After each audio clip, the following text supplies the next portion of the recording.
Bonjour à tous. Aujourd'hui, on va essayer de faire extraction des substances chimiques. Donc, premièrement, extraction et la leçon, extraction des substances chimiques. Le plan de la leçon, vous aurez ici identification de quelques espèces chimiques. Grand 2, extraction des espèces chimiques. Troisièmement, extraction de l'essence de la lavande. Bien. Bon, extraction des substances chimiques. Identification de quelques espèces chimiques. Activité documentaire. Les fruits, comme beaucoup d'autres produits qui proviennent de la nature, ou qui sont fabriqués, renferment plusieurs substances chimiques. Document numéro 1. D'accord ? Comment peut-on mettre en évidence l'existence de certaines espèces chimiques ? Donc, document numéro 2, tableau d'essence, page 140. Bon, vous aurez premièrement cité les 5 sens et reportez-les dans le tableau document numéro 2. Bien, bon, vous aurez ici, ou bien vous avez ici, sens sollicité et vous aurez caractéristiques du produit. Donc, vous aurez document 1, produits naturels et artificiels, page 140, d'accord, et vous aurez le vu, donc l'œil, ensuite l'odorat, toucher et le goût. Donc c'est le sens sollicité, vous aurez 5. Bien, donc on va commencer par, donc vous aurez ici l'acide basique, coloré, contient de l'eau, contient du gaz, gras, parfumé, sucré, salé. Et on va essayer de les reporter ici sur ce tableau. Bon, pour le vu, donc, complétez, ensuite on vous demande de compléter le tableau en se basant sur les produits courants, en reliant les 5 sens aux différentes caractéristiques des produits acides, basiques, à l'aide d'une croix. Donc on va commencer par la première, par le vu, c'est-à-dire vous aurez une substance qui est colorée, donc on peut le voir à l'œil nu, donc c'est le vu. D'accord ? Ensuite, vous aurez ici contient du gaz, donc quelque chose qui contient, on peut le voir. Ensuite, vous aurez odorat, c'est-à-dire un corps qui est parfumé, vous pouvez voir un odorat. Bien. Ensuite, vous aurez le toucher, un corps gras, et le goût, vous aurez l'acide, ensuite sucré et salé. Bien, donc on vient de classer ici, reporter bien sûr les valeurs ici, dans le tableau. Bon, le troisième question, les sens sont-ils suffisants pour caractériser un produit courant ? Eh bien non. Les sens sont insuffisants pour caractériser un produit courant. Quatrièmement, pour les caractéristiques qui ne peuvent pas être reliées aux 5 sens, proposez un test expérimental permettant de mettre en évidence ces caractéristiques. Donc, utilisez un papier pH pour caractériser le caractère basique ou acide, et un test avec le sulfate de cuivre anhydre pour mettre en évidence l'eau. Donc le sulfate de cuivre anhydre, il possède une coloration qui est la coloration blanche. D'accord ? Mais lorsqu'il est en présence de l'eau, il va prendre une coloration qui est bleue. Et pour le papier, par exemple, le pH ou bien le pH mètre, bon, pour une solution basique, ça sera le pH supérieur à 7. Pour le pH qui est égal à 7, un milieu qui est neutre, et pour le pH est inférieur à 7, vous aurez un pH qui est acide. Bien, on va essayer maintenant de voir ça. Donc, en se basant sur les documents 3, 4, 5 et 6, complétez le tableau suivant. Bon, dans le document numéro 3, vous aurez des fruits saupoudrés de sulfate de cuivre de anhydre, page 140. Donc, on a ici un test par changement de couleur. Le sulfate de cuivre de anhydre pour de couleur blanche à sec devient bleu en contact de l'eau. c'est-à-dire il va passer de la coloration ici blanche au bleu, c'est-à-dire en présence de l'eau. Bien. Ensuite, ici, vous aurez le document 4, fruits en présence de la liqueur de filling, page 140. Donc, test de l'obtention d'un précipité. Donc, la liqueur de filling donne après chauffage en présence de glucose un précipité rouge brique. D'accord? C'est-à-dire, ici, le glucose, on peut l'identifier en mettant ici la liqueur de filling A plus B. Ensuite, vous aurez le document numéro 5. Le papier pH informe sur la nature de l'espèce présente, page 140. Donc, vous aurez ici, il y a une petite erreur. Acide, c'est le pH est inférieur à 7. Basique, ici, le pH est supérieur à 7. Ça, vous le rectifiez. Neutre, c'est pH égal à 7. Vous aurez ce DIN-là, deux lignes. Ici, vous mettez supérieur à 7 et ici, vous mettez égal. Bon. Et si pour le géologue ajoute de l'acide à une roche pour identifier sa nature. Donc, test de formation d'un produit. La nature du gaz dégagé peut nous renseigner sur l'espèce chimique présente dans le produit analysé. Donc, une roche, donc je prends ici une roche, contenant du calcaire, dégage du gaz carbonique lorsqu'il est attaqué par l'acide chlorhydrique HCl. D'accord? Donc, on va se baser sur ces documents-là, 3, 4, 5 et 6, et on va essayer de compléter le tableau suivant. Bien. Bon, on aura l'espèce à identifier, c'est test d'identification et le résultat du test. Donc l'eau, le glucose, l'acide, le gaz carbonique. Donc pour l'eau, le test d'identification, on a parlé de l'anhydrite ou bien anhydre sulfate de cuivre anhydre qui possède une coloration qui est une coloration blanche.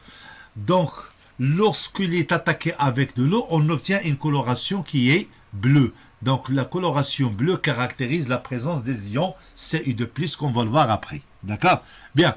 Pour le glucose, le test d'identification, on utilise la liqueur de Firling. La liqueur de Firling, donc, qui porte la coloration rouge brique, des pots rouge brique. Bon, pour l'acide, on peut utiliser soit le papier pH ou bien un pH mètre. D'accord? Donc, un milieu acide, c'est-à-dire si c'est un acide, le pH est inférieur à 7. Si milieu qui est basique, ou bien l'espèce à identifier est basique, vous aurez toujours le pH est supérieur à 7. Bon, pour le gaz carbonique, on utilise un ajout d'un acide. Et dans ce cas-là, vous obtenez un dégagement d'un gaz, dégagement gazeux. Grand 2, extraction d'espèces chimiques.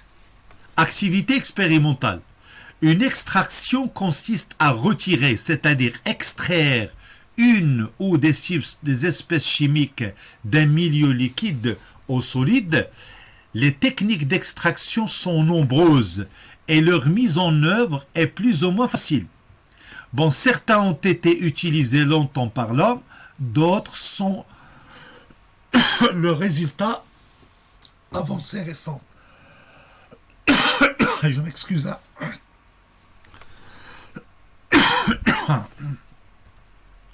Bien, comment peut-on réaliser ces techniques? Petit grand A, extraction liquide-liquide. Donc, vous aurez le cycle hexane. Le document ci-contre document 1 nous renseigne sur un solvant qu'on peut utiliser pour l'extraction liquide-liquide. Et ça, c'est quoi? C'est le cycle hexane. Bon, parmi ces informations, on trouve grand M, 84 grammes par mol, ça va le voir après. Grandeur qui sera étudiée au chapitre 7. Premièrement, donner la signification des autres symboles présents dans l'étiquette, c'est-à-dire ici. Donc, vous aurez C6H12, grand M, PE, PF, densité, R et S. Donc, vous aurez le PE, c'est le point, ici, d'ébullition. Ensuite, vous aurez le PF, c'est le point de fusion. Ensuite, le R, c'est-à-dire, vous aurez les risqués, d'accord, et S, c'est sécurité. Donc le C6H6, on l'appelle le cyclohexane. Hein, la formule brute de cyclohexane, c'est C6H12. Donc quel est l'état physique du cyclohexane à 25 degrés C? Eh bien, se trouve à l'état liquide. Bon, ça, le cyclohexane, c'est un solvant qu'on va essayer de l'utiliser. Bien. Bon, maintenant, manipulation. Étape numéro 1. Afin de vérifier la solubilité, c'est-à-dire en arabe dawabaniya, du diode, le diode c'est I2 dans l'eau et dans le cyclohexane, on met dans 2 tubes à essai du diode et on verse dans l'un, document 3, du cyclohexane et dans l'autre, document 4, de l'eau.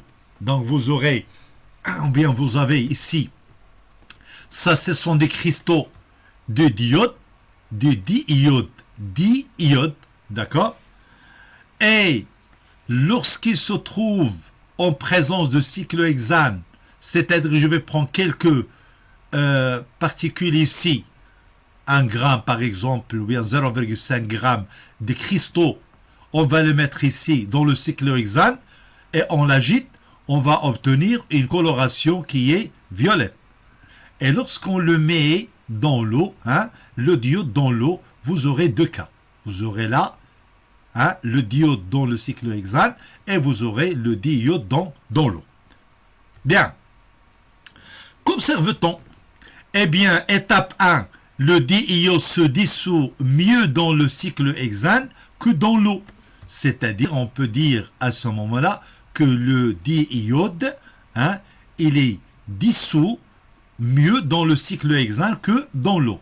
Donc vous aurez le cyclohexane, c'est un solvant, et ici l'eau lui-même c'est un solvant, mais le diode il est ici mieux dissous dans le cyclohexane que dans l'eau. Donc pour le faire dissoudre dans l'eau, il faut utiliser une solution d'iodure de potassium. Bon, iodure de potassium c'est K plus I-. D'accord? Bien. Étape 3, bien étape 2.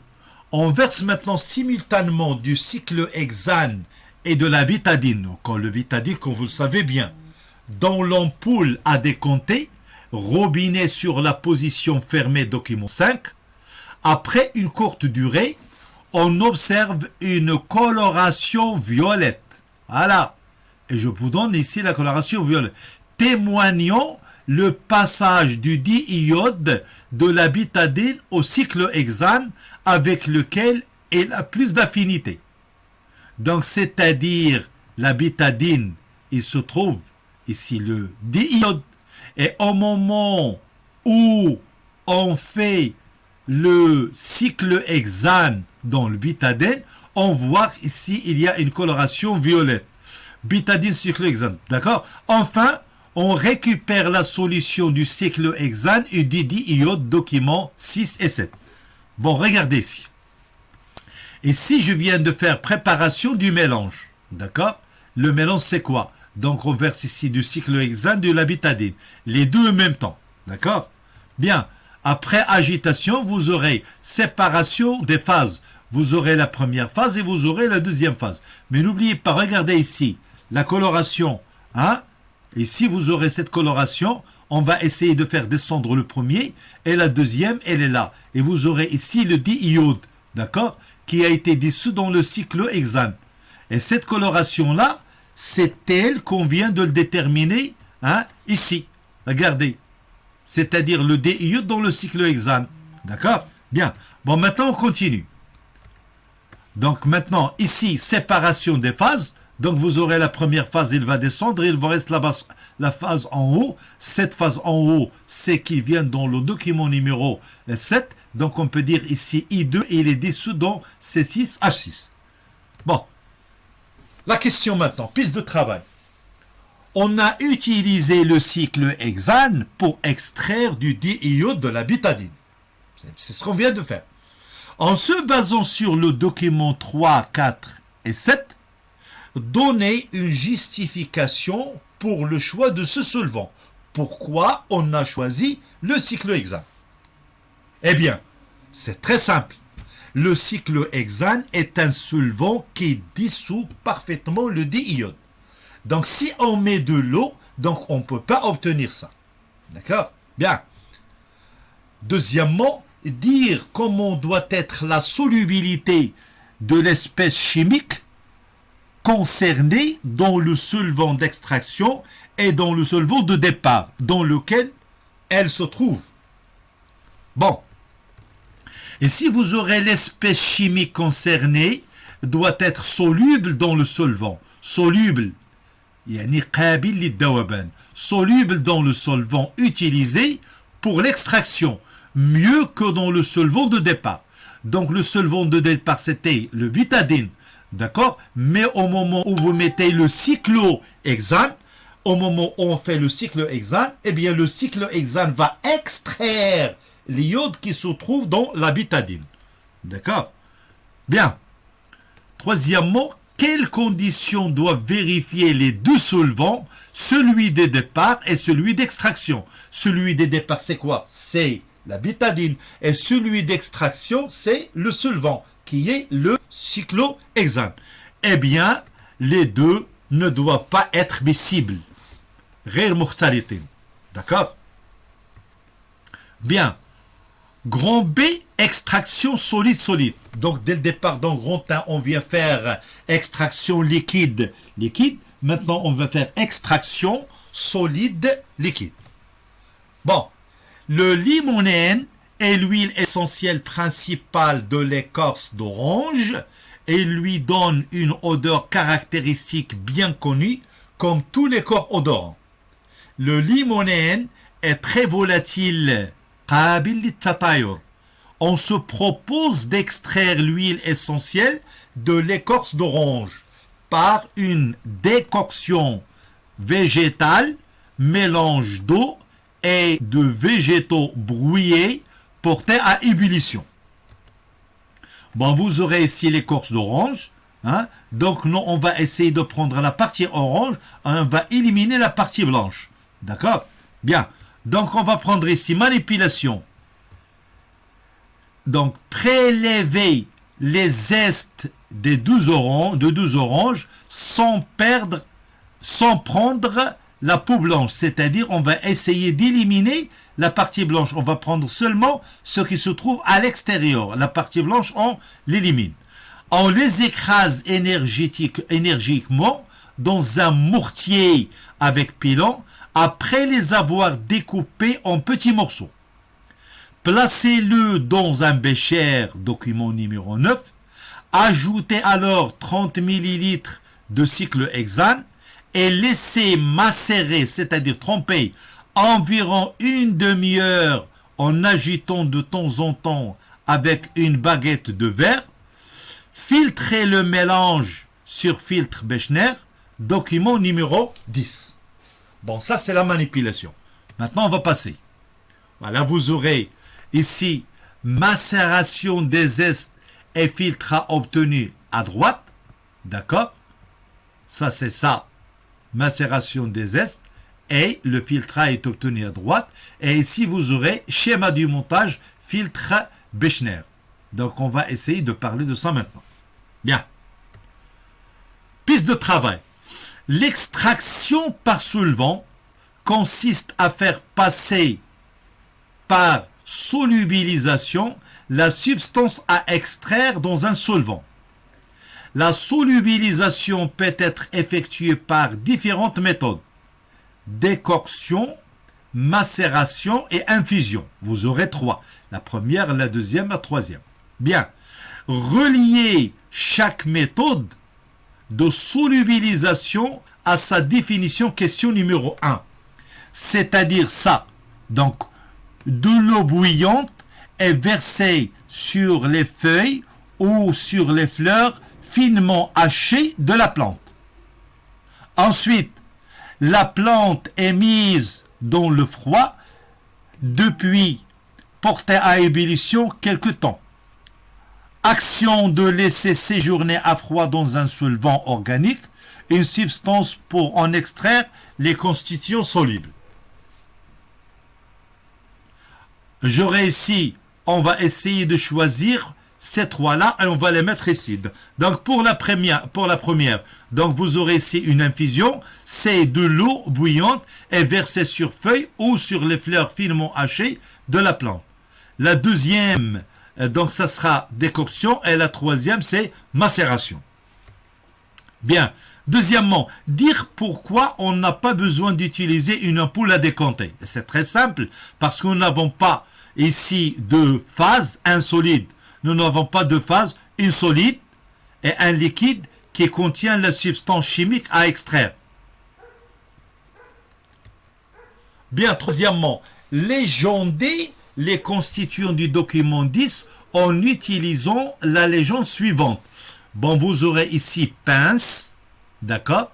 Ici, fiole à vide, vous avez trompe à eau, évier, filtre, joint conique, filtre Bechner, filtre en papier, support, mélange à filtrer. Donc, vous aurez votre schéma, elle est là. Donc, schéma du montage, filtre de Bechner. Donc, on va essayer de prendre, par exemple, ici, dans cette partie-là qui se trouve ici, ça, c'est, ici, vous aurez une pince. D'accord? Et ici, voilà, vous aurez le support. Dans le troisième, ici, vous aurez mélange à filtrer. Ensuite, ici, vous aurez filtre en papier. Bon, le filtre en papier, ce qui se trouve ici. Hein? D'accord? Ensuite, vous aurez le filtre Bechner, c'est celui-là, d'accord? Le filtre Bechner, elle est là, d'accord?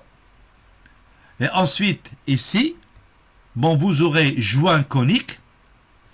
Et dans la troisième partie ici, vous aurez fiole à vide, d'accord? Et ici, vous aurez trompe à eau. Ici, vous aurez de l'eau, hein? Et ici, vous aurez un évier. Et ici, vous obtenez ce qu'on appelle ici le filtre. C'est-à-dire, je viens de prendre ici le mélange à filtrer. Donc, on vient de le passer sur un filtre Bechner. Et à la fin, hein, vous obtenez ici le filtre en appliquant cette méthode-là, qu'on appelle ici méthode de Bechner. Un filtre filtre Bechner. Bien. Troisièmement, extraction de l'essence de la lavande. On va essayer de le voir la séance prochaine.